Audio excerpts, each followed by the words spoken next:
All right, so today we're going to try to do a little bit of an interview and talk a little bit about wellness with two of us, mainly to work out some of the logistics kinks that we had in getting the gear working and preparing for other interviews. So Colleen has reluctantly agreed to talk a little bit, and AKA unknowingly volunteered. She's insisting that I didn't tell her this was going to happen, which Correct. is completely untrue. So Colleen, how long have you been doing emergency medicine and EMS now here? I've been in emergency medicine. I finished my residency at Denver Health in 2012 and started work with our group basically straight out of residency, and have been doing EMS related work with our group for about 2.5 years now. Gotcha. Yeah, so we started together. Correct. Yeah. So she's been putting up with me for all this time now. And you've started doing EMS, when was that? It's the beginning of 2019, I think, right? 18 or 19, I think that's correct. Yeah, 19, Gotcha. 2019. What kind of made EMS look interesting to you and like something worth doing? You know, it's kind of it's kind of an interesting story. So I will say that I think part of it was an opportunity that came up within our group because we had some people who have been traditionally doing a lot of EMS work who were out of the country for a year, doing some sabbatical work. And so the opportunity basically presented itself, but the more I thought about it, the more I think it really ticks off a lot of really cool, fulfilling boxes in terms of education and process improvement and sort of being involved in an organization that has a mission where everybody's sort of invested in the same thing. And it's been really, really rewarding, really fun. And you've done a lot of education up until the beginning of this year, and now you're doing medical direction as well, right? Mm-hmm. Correct, yep. Took over as the medical director for Louisville Fire and physician advisor position for the Louisville Police Department in January of this year. Cool, how's that going? It's awesome. Nice. Really fun. Yeah, it's, I found it to be really a huge part of job satisfaction and making it a lot of meaningful work, and you've mentioned some of that too. We've been talking about it since January. Now, one of the things that we talked about before is something we could sort of discuss here and delve into is I think that there's a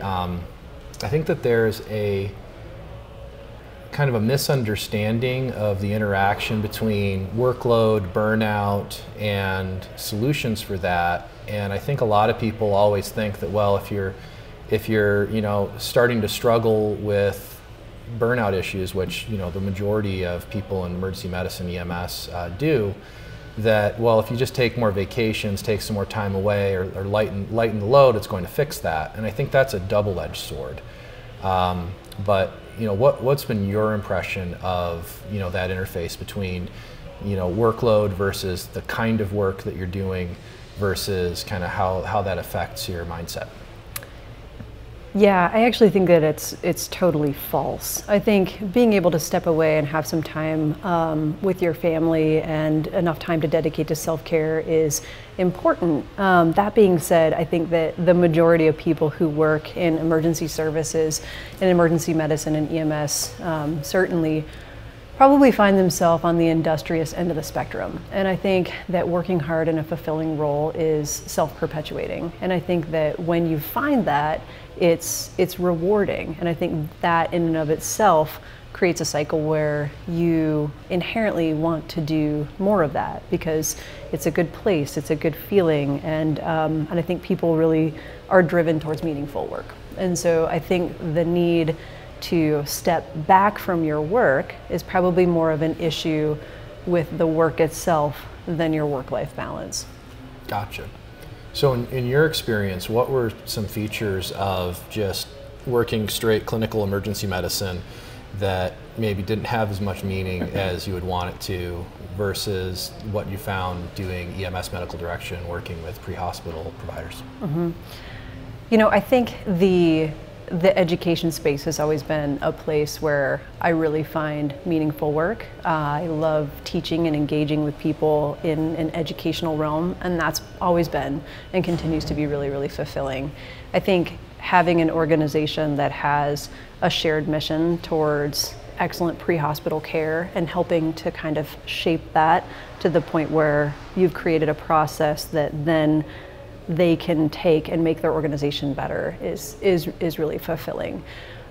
With regards to, clinical emergency medicine practice, I think that in some regards there's a degree of identity mismatch, and I think that that's dissatisfying for people. So, sort of close your eyes and envision, what you thought working in the emergency department was going to be like when you were in medical school or in college, and what proportion of your time you spend in cardiac arrests and strokes and traumas, and then you look at your actual work in emergency medicine, which is a lot of chronic disease management, a lot of social needs mismatch from a broken system that just doesn't do a very good job taking care of patients in a holistic way, and making sure that people have their needs met. And I think trying to bridge that gap between finding satisfaction in what you can do on a day-to-day basis and what you envisioned that you would be doing is a hard thing.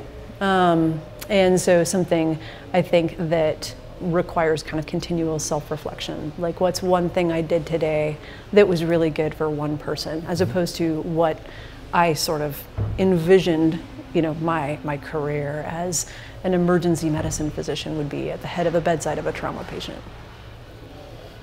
Gotcha.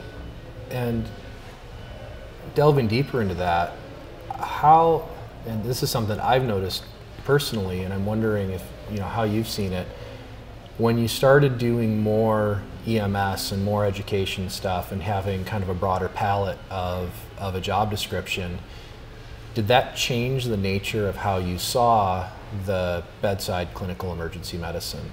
Mm-hmm. Sort of like we've been talking a little bit offline before, I don't think that every single thing that you do in your work or in your life needs to be fulfilling to the utmost, but you need to sort of have enough to keep you going. Mm-hmm. And I think that it's a matter of having that proportion or that percentage, and the number that we're discussing, quoted in the book that you were reading by the Mayo Clinic, was 20%. Mm-hmm. So if 20% of your work is of the utmost fulfilling, that's enough that you can find joy and meaning in the rest of the 80%, which may be taxing or some sort of mismatch with your needs or wants, or some general discomfort. Mm-hmm. So I think having something that really lights you up and gives you meaning not only helps make everything more tolerable, but I think it probably also helps you find some joy in the other 80% that you weren't before. Yeah, I think that ratio is really surprising when I saw that, and that's out of the Mayo Clinic Burnout manual that they put out. It's a pretty short book, but they went into some detail on that, and that was with physicians. But I think that's probably generalizable to at least the population that we talk about with pre-hospital providers, law enforcement, emergency nursing, of having, at least that, that's what, like 2 hours in a 10-hour shift, or 1 day out of 5-day week, of doing something meaningful, really helpful. And the contrast that I have with that is that, I think that there are some folks who actually do enjoy stepping away from the kind of traditional, stereotypical, crazy trauma center emergency medicine and working in lower acuity places like a freestanding. But I always found that, if that was 20%, that wasn't rewarding enough for me to be able to still enjoy the time in the ED as well. It seemed to take it away, in that I felt that I was missing out on the kind of stuff that really fit well with me. And I feel like the EMS and education and stuff, it's not as like energy drainingly demanding, but it's different. It's harder in kind of a rewarding way, because there's so much higher level stuff to think about in leading people and training people and working on helping people become better providers through QI and education and stuff like that. And so that's always been really rewarding for me too, to have that higher level of challenge and do stuff. I do think I agree with it just sort of uses a different part of your brain. And I think that particularly for people like my personality, I don't shy away from hard work. As a matter of fact, like I think I sort of need hard work, and if I don't have enough hard work, I'll find hard work for myself. It's just kind of part of, I think, who I am. I think it's more of a matter of finding work that's rewarding or meaningful, or that you can see something come to fruition, that you know that you're working towards a purpose that's achievable. And I think that those are the things that really kind of light you up and make you want to find more work. Yeah, one of the other things that comes up, and this might be a topic for a future discussion a little bit, is the thing that I see in working with EMS, working with fire, working with law enforcement, is that I feel like in the emergency department a lot of times it doesn't have the same feeling of teamwork, of being with the same people, doing the same stuff. I mean, we see familiar faces, but it's not like we have a shift where it's all the same people who are on, like a shift, B shift, C shift kind of thing in a fire department.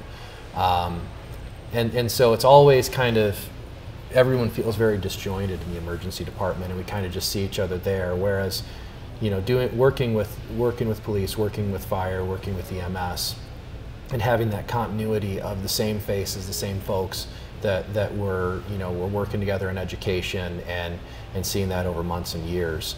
That helps me a lot, because it just seems like I'm very disconnected sometimes with the fact that when we're in the department, it's obviously the patients are all different, but also it's different nursing staff day to day. It's different which of my colleagues will be on, and I think gaining that camaraderie of being in that EMS realm is really helpful. And it sounds like that's something that you've also found down at Louisville, to have a team that you're working with. I think the camaraderie is probably the theme of that statement that sticks with me the most. And I don't know that it's necessarily seeing the same faces every day, but I mean, you remember medical school and residency, and you may not have seen the same people all the time or worked at the same time as all of those people, but there's a sense of, we're in this together. We're a team, we're a class, we're a department, we're a, and I think that having that that sense of support, that village, I think is really really protective. And knowing that there's people that you work with, that you have meaningful relationships with, that have your back if something bad happens, that you can call, if you do have something particularly stressful occur clinically, professionally, personally. I think that that's really, really important. And I think that I think it's easy to get away from that as you kind of grow older in your professional setting, and everybody has their own families and own sort of side jobs or interests or whatnot, and I think that may be what I see as sort of the biggest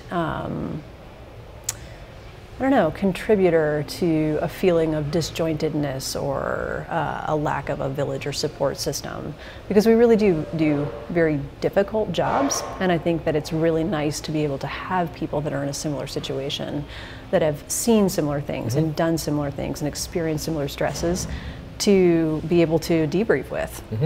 As much as we love our families, they're in all likelihood not in the same profession that we are. And sometimes those sort of feelings or stresses or experiences are hard to relay and hard for them to understand, I think.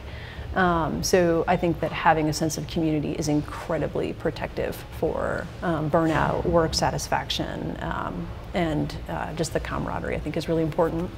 Yeah, it does feel a lot more distant being in a big community emergency medicine group than residency, or even a smaller group that I worked in before, which is a single department group.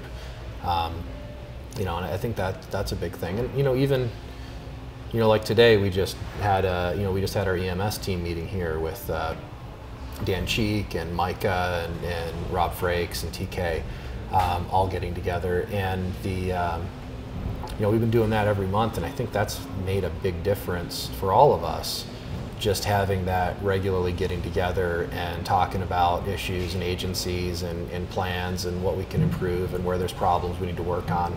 I think that's been really helpful for us internally as a team as well. And I think thinking about talking about how we could improve that camaraderie issue for emergency medicine at least, that's probably a future discussion. But I think certainly for the folks who are watching from the fire side, fire service side, I think that's something that you guys have that's kind of unique in this setting, is to have that work family that's there, and that bears out in some of the data on burnout and and various stress coping issues, is that the fire service does relatively well compared to these other groups, and it probably hinges on that